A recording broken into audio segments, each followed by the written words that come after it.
Hi everyone, if you're an existing subscriber, hello and welcome back. If you're new to my channel, hello, welcome, and why not hit subscribe now?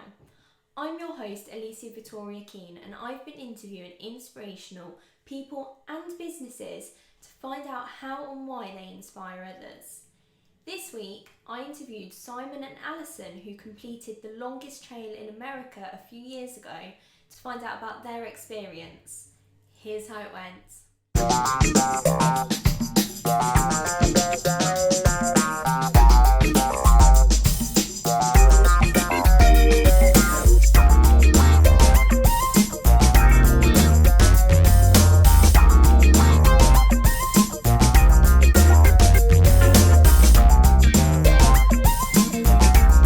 Hello, both of you, and welcome to the channel. If you could just introduce who are you and what do you do? Ladies first. Okay, my name is Alison Shelford. I'm a housewife at the moment, and we live in Nottingham. We've been here 7 years now. I've been here 55. You've been there, yes. yeah. Hi, I'm Simon, self-employed builder, and this is my partner Alison. We met through other things, and she agreed to come and move and live here. As she said, we both live in Nottingham. So around 3 years ago, you both took on a bit of a challenge. Can you just explain what it was, what you did? It was a long time thought of mine that I'd read a book years and years ago about doing it. And when Alice and I got together, I spoke to her about walking or hiking the Appalachian Trail, which is obviously on the east coast of America, from Georgia to Maine. And it is just under 2,200 miles long. Wow. I bet that was a bonding experience. When Simon first mentioned it, I said, "Oh, I'll come do that." We did a lot of research for about a year, didn't we, beforehand? Absolutely. And then decided to let's just go for it and try and complete it. Yeah. And you did, so very well done, first of all. How Thank much you. training had to go into completing the trail? We hiked in England for a year. Yeah. We went to the lakes, through the Lake District. The Peak District is 40 minutes away. Yeah, it's not far, is it? But I have to say, it helped, but nothing prepares you for what is facing you when you get to the US. It is a total, if you like, it's a total different animal, isn't it? Yeah, there's Completely. nothing like it. There's in nothing England. like it here. Not even to practice really. We went to the gym. We did, yeah. We trained for a few months. Yeah. But we hiked for almost a year. I mean, silly things like we had friends stay one night who live in Rotherham, and they drove us two junctions back up north of the M1 and dropped us off, and we made a obviously not down the M1. We made our own way home, just to try and get some. But we did. Fitness. I think we logged, and I think we'd walked something in the region of 400 to 500 miles before we went to America. And Wow. it did help, I must say. Do you think there was more that you could have done training-wise to make it a little bit easier? Training-wise, no. I think experience is the key, isn't it? Yeah.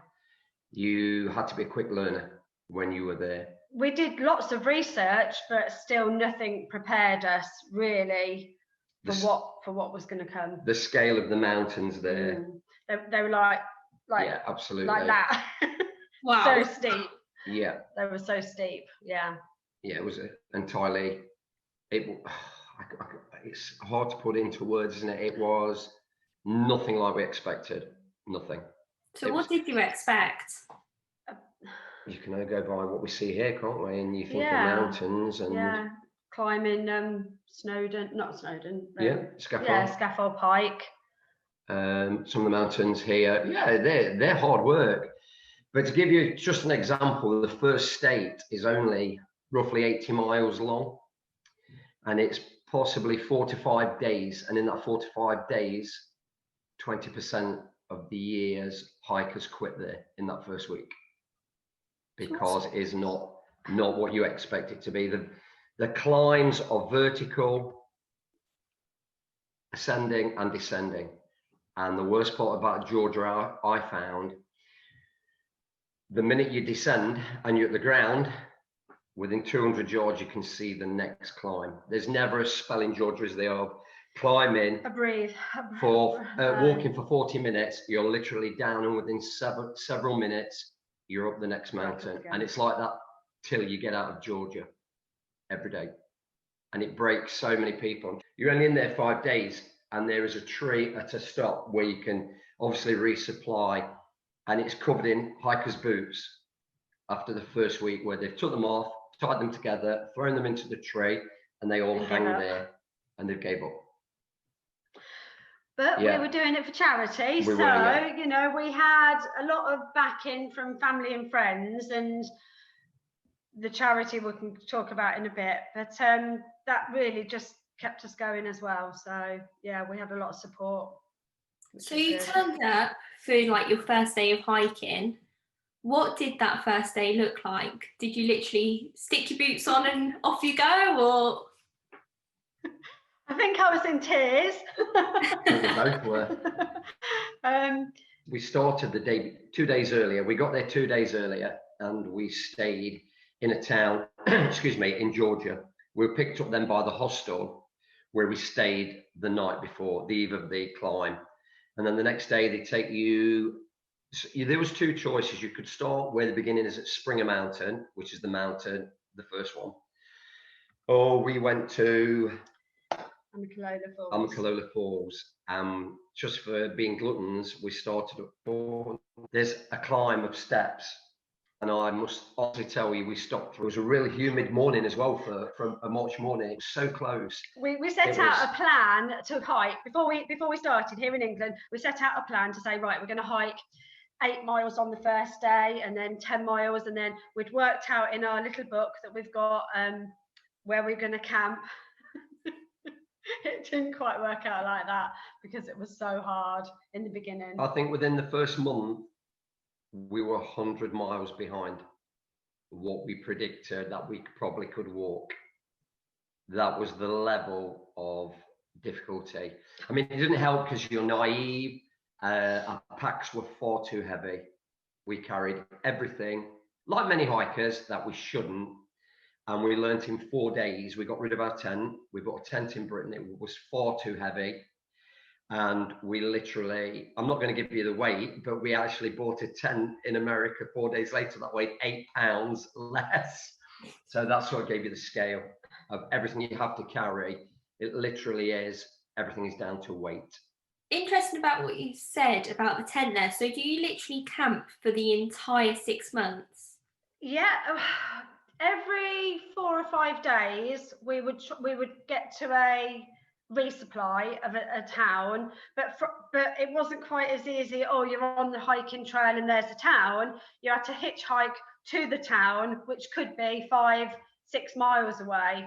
So we tried to plan it so that there was, but yeah, a lot of it was tenting. Yeah, we did. I think in 169 days, when we got into town, we would stay in a motel overnight, wash our clothes, resupply. But it would never have been able to have happened without the Americans. Literally, we would pull up at the side of the road, out of a clearing, the next car would stop.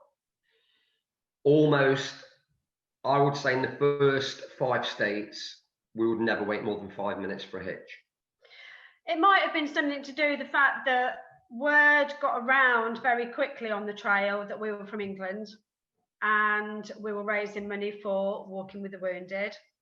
And obviously the troops and the Americans are all... Yeah, it's a huge thing. Are really into it. So word quickly got around that this couple from England were hiking the trail. And so we sort of got quite a bit well known, didn't we? We did, yeah, absolutely. We had these red jackets on with Union Jack on. So everybody in the town would, oh, are you from England? Yeah. Oh, are you hiking the trail? And we'd say, yes, we're hoping to finish it. So, yeah, we had a lot of support out there. I mean, with the red coats on at night, if I ever heard the British are coming again, it was every night we came into a shelter or into a campsite, people that obviously we knew would shout, "Hey, the British are coming, quick, the British are coming." But the people out there were amazing, weren't they? Yeah. Absolutely amazing. Do you think the word got around more because you started your own YouTube channel and you did post quite a bit on there as well? Yes. Absolutely. Yeah. We tried to update Facebook as much as we could, and then I think just beforehand, before we went, we said, well, let's video it so that everybody can see at home how we're getting on. Never dreamt in a million years how well it would take off, and the amount of views that we would get on each one. And sometimes it was a bit daunting to, every time we would go into a hostel, we'd have to upload the video from the days that we'd been. You were asleep. I would literally sit up till the early hours of the morning because the Wi-Fi was so poor in some of the towns, and Simon. we'd have up till 1 in the morning, and then the times I would give up and go to sleep, and in the morning it hadn't uploaded.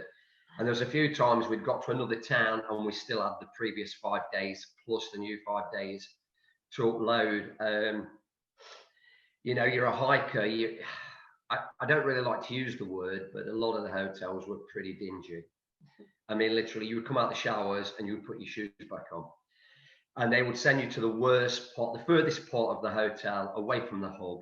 And your Wi-Fi was poor, wasn't it? Priority. To eat, to get prepared for the following day or 2 days was always your main priority. But it was practice as well. We hadn't really done it very much. So the more we knew what we were doing with the videos, we got quicker at it as time went on. So we managed to upload them and then read some of the comments that people were giving us, which was great, a really big boost, especially when we got sick. We had the norovirus, which is a sickness and diarrhea, for 5 days.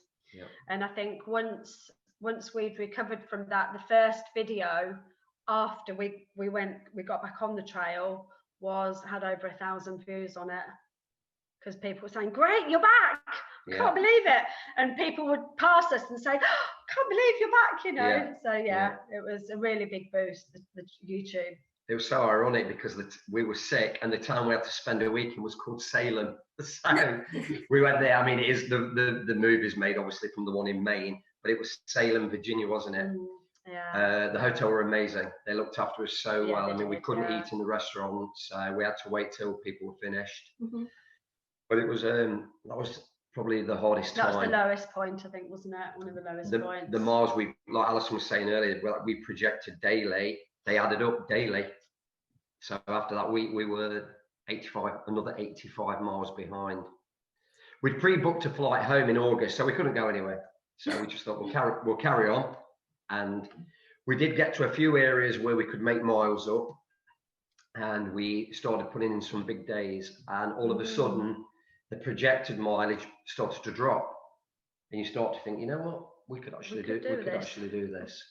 A lot of people, if they got something as bad as like the norovirus, they would have probably given up at that point. They probably wouldn't have kept going. Was it the case because you were doing it for a charity that kept you going, or was it just determination on both parties? The charity did make a big part of it, didn't it? It did play a big part. Well, it created people to watch us, and I think if we would have been alone on our own, I mean, obviously we'd have had to cancel the flight and rearrange a new flight. Determination, personally, was the big key for me. And we'd had events here for the charity before we left, with hundreds of people coming. So all of a sudden, you know, you feel responsible as well. So we wanted to quit every day. It was so difficult. I think I cried every day. But we were never really going to quit, were we? No. I always said to Alison, if we get to Maine and we fall 200 miles short, that's what we will do. But we will walk every step. And if we run out, unfortunately, because you're on a visa, we're only limited to 180 days. So, you know, once we had the illness, literally a day off was like 2 days, wasn't it? Every day. Yeah. but definitely determination and the charity were the key factors. Alison, you said there that every day near enough you pretty much cried. What was your reason for crying? I was exhausted. It was sometimes painful. I think tiredness played a big part. It took a lot out of both of us, really. And every step was, in the early days, every step was such a struggle, because it was just something that I'd never ever done anything like that before in my life. So it was a very proud moment when we finished, which I cried again. I was going to say, I bet you cried through the finish line. Oh gosh, yes, yeah. I'll just say one thing about Alison that a lot of people don't know. We trained all year, and then come early December, Alison had to go into the city hospital in Nottingham for surgery. Okay. So literally from before Christmas till we flew to the US, which was I think about the 26th of February, Yeah. that was training finished. So Alison had no form of exercise till the first day she climbed the steps from Amicalola Falls. Family know, obviously, but a lot of people that have followed us, we never spoke about that. So, you know, I was one of the few believers in Alison. I would say that quite clearly.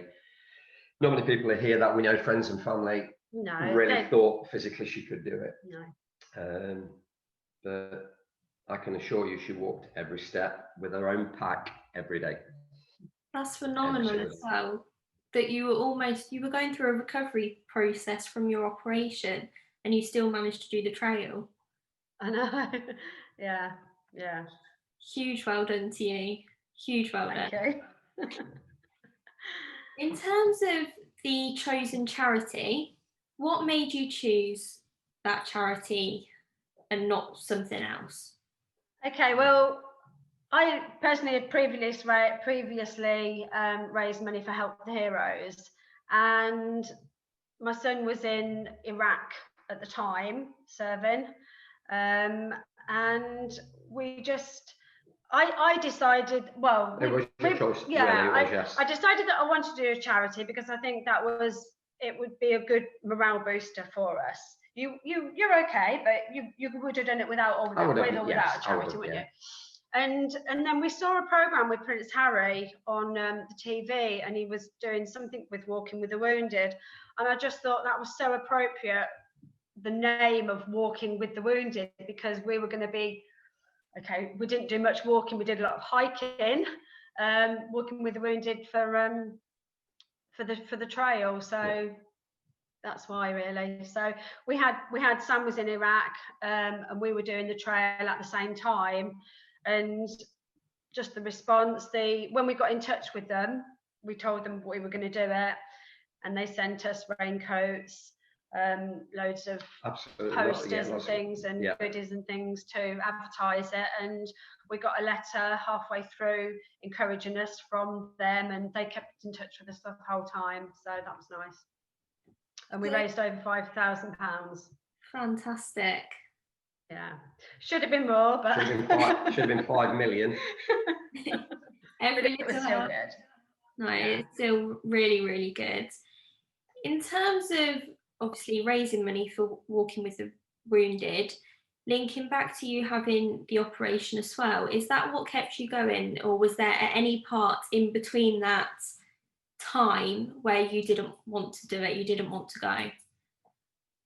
No, because I'm quite a strong character now, and I just think I was just so determined that I was going to do it, and I wanted to do it with Simon. So yeah, I think once we got all the background and the research, and I did loads and loads of research, no, there wasn't a time I decided, actually, I'm changing my mind, not at all. So for someone who's watching this, if they have a setback or a knockback when they want to achieve something, what would you say to them? It's all down to determination, isn't it? And, you know, what you strive for. Yeah. The worst that would have happened, we would have put it off for a year.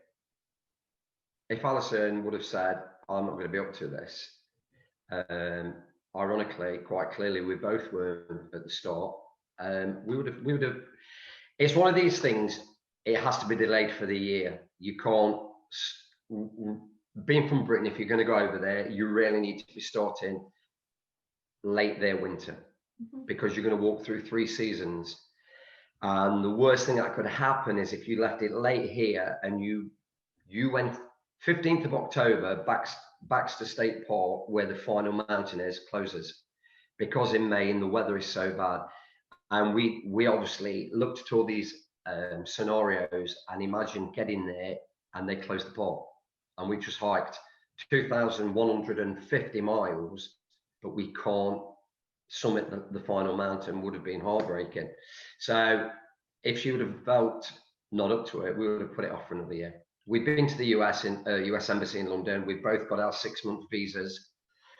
So at the end of the day, we would have had to put it off for a year, wouldn't we? Yeah. But it was never an issue with you, was it really? And that's a good question, because, you know, even when I think about it now, I never even asked Alison that question.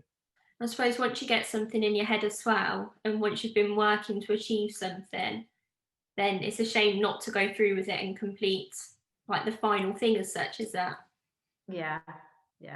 The whole detail of booking the flights, the staying in the early accommodation, being picked up by hikers who run hostels, people in England who are having set boxes of foods and parcels sent to different locations for us.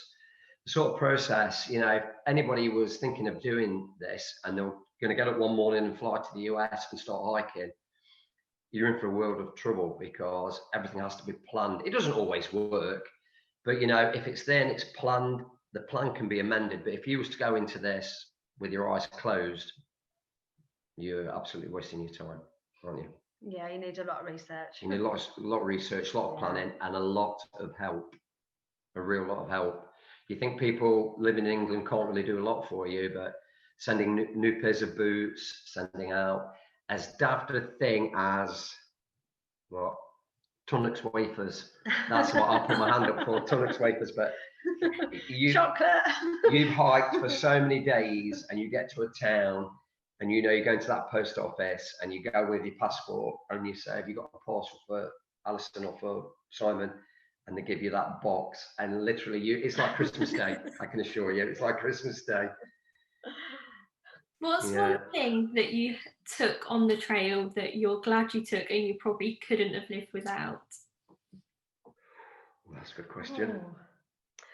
I had a bell, and it's called a bear bell, and I had it hanging from my rucksack, and it just jingles away, and it's supposed to keep the bears away. It didn't. We saw plenty of bears, as well as snakes. But I always remember having the bell with me, and when Simon was in front, I knew that if I stopped walking, he would know, because he would hear the bell not ringing away.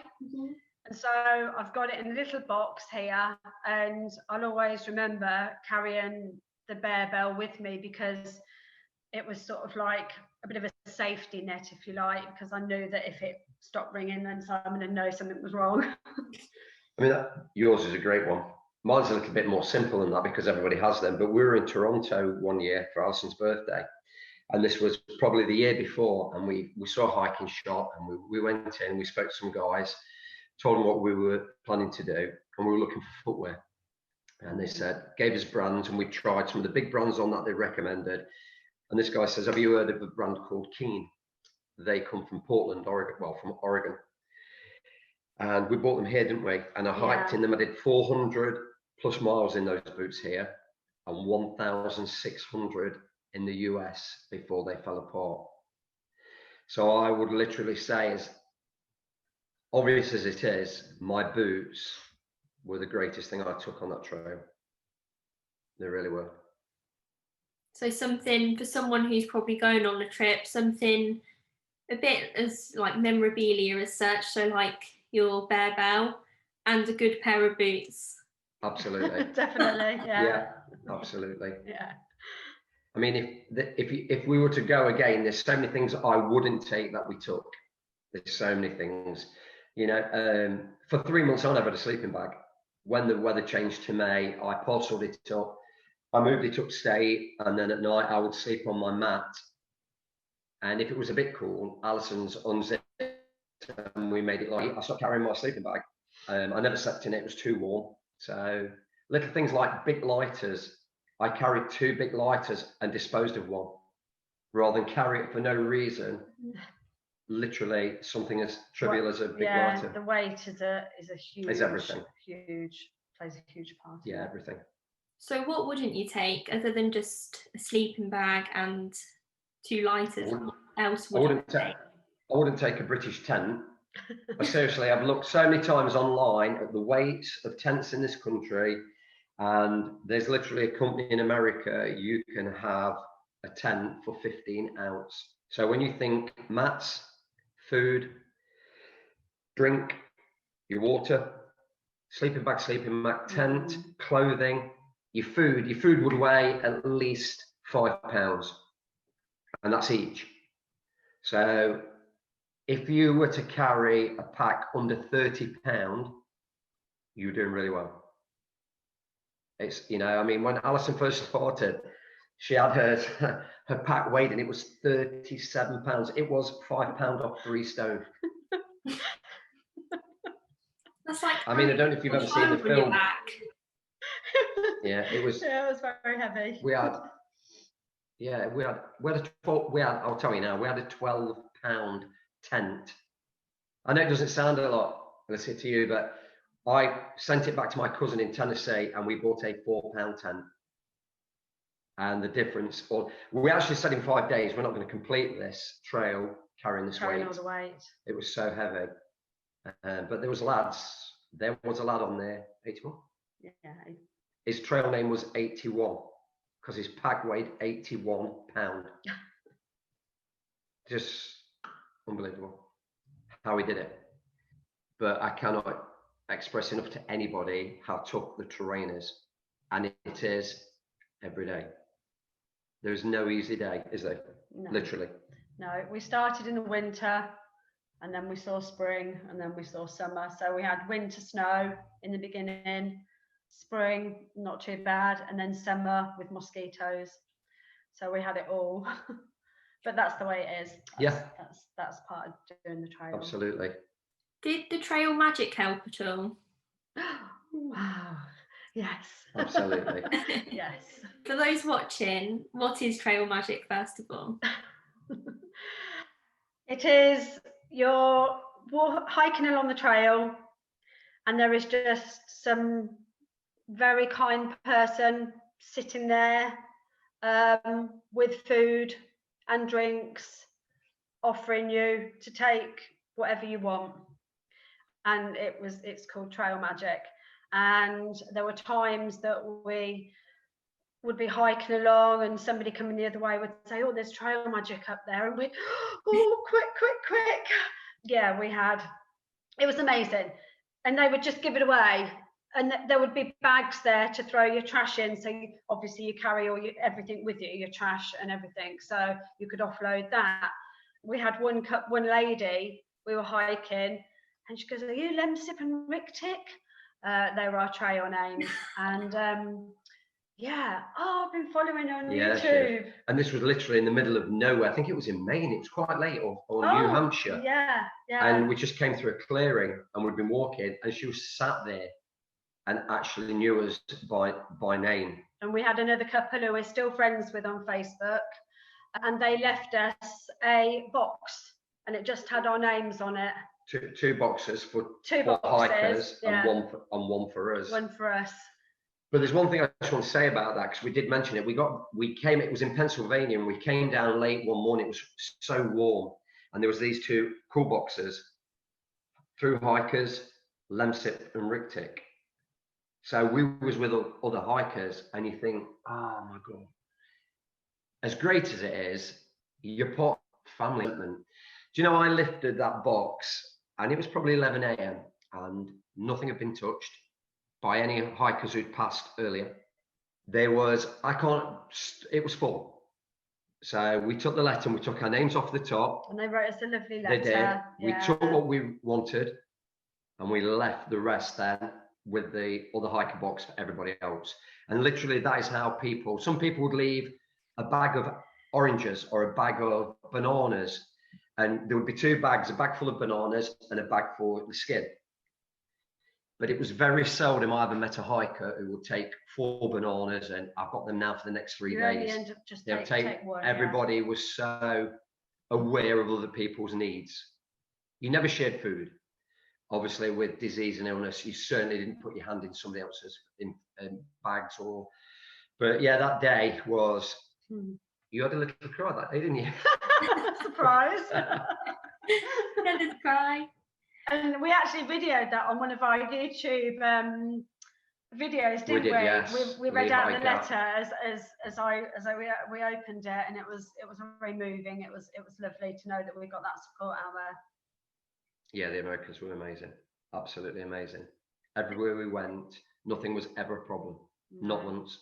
It's amazing that they are so supportive, especially for people who are doing the trail and leaving trail magics. It obviously, even telling by like your facial expressions when I asked you that, you were just so happy like about the trail magic. Would you do it again? I don't think so. I was quite poorly in the end. I lost about 3 stone in weight. I was just so physically exhausted, mentally exhausted. I've done it, honestly, Alicia. I don't think I could do it again. But I mean, I have a picture on my phone of me at Logan Airport. Just going back to the Americans, we finished in Maine. Mm-hmm. And a guy and his wife drove from Pennsylvania to pick us up, 700 miles. Mm-hmm. Drove us, stayed overnight, paid for our accommodation, which sort of embarrassed me a little bit, but very appreciative. Drove us the next day into Boston, and we were waiting for our flight. We were flying to Charlotte in North Carolina for a connection to Chattanooga. And I went to the bathroom and I was washing my hands, and I actually looked at myself in the mirror, and I had to take a photograph. And the times I've shown people back here, and they're still to this day friends. Who's that? The white beard and what part of hair I had. I'm surprised they even let me on the aeroplane. But yes, what your earlier question, I'm considering it. I would love to do it with my daughter, but she's obviously in full-time employment. And the issue is, I'm 55, so I've got around 4 years to make that decision. Because certainly at 60, I know people do it, but the biggest cause of failure of that trail is loneliness. Because believe you me, Alice and I walk for days, and you don't see a soul. You get to a point in the day, in the summer, they start from the north and they come south because they cannot start till the summer because of the snow in Maine. So you'll walk from a period of like May and June, and you might see a hiker a day or a local.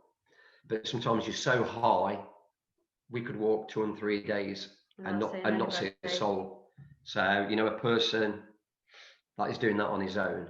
And the worst thing I could imagine is we walked 3 days in continual rain. Now, I'm not saying it rained between 11 and 1. I'm talking it rained for 24 hours a day. You get up in the morning, your tent is soaking wet. You have to pack that away. You have to put it up again at the end of the night. And I think that was one of the biggest times I thought about quitting. So I try to imagine myself being in that position without Alison. And that is my issue. And it's an expensive trip to go all the way out there. So there's a few demons going around at the moment, but personally, I'm not done. I would like to have another go. Okay, very mixed reviews there. One of you, no, the other one is ready to go fast. He's more decisive than I am, I must admit. Yeah, I don't need to do it again because I've done it. Only 1 in 4 complete it, so we're in that small minority of people that have done it. So I've got lots of great memories from it, and nobody can take them away. And well, thank you very much. Finally, I do have 10 very quick questions. Okay, you ready? Yeah, ready. Who drinks the most alcohol?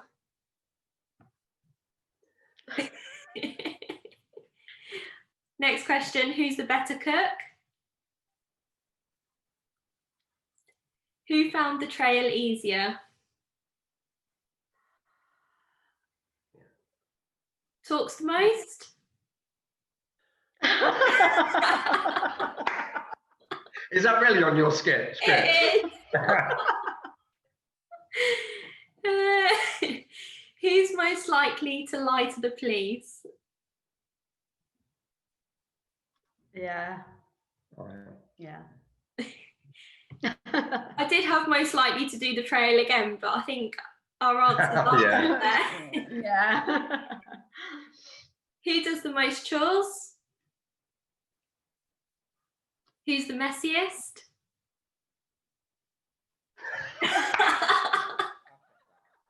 Yeah. Who's more organised? Yeah, absolutely. Yeah. And who moaned the most whilst on the trail?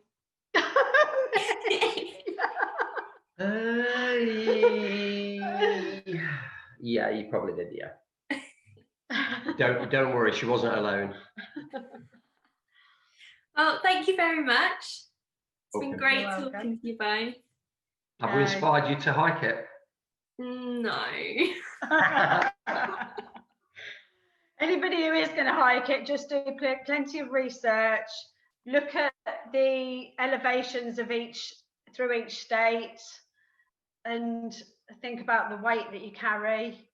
It's the hardest thing anybody will ever do, but the greatest. Yeah, we had some great times on there, and saw plenty of wildlife, met loads of friendly faces out there. Fantastic people, yeah. So like-minded people. Yeah, lots of good memories.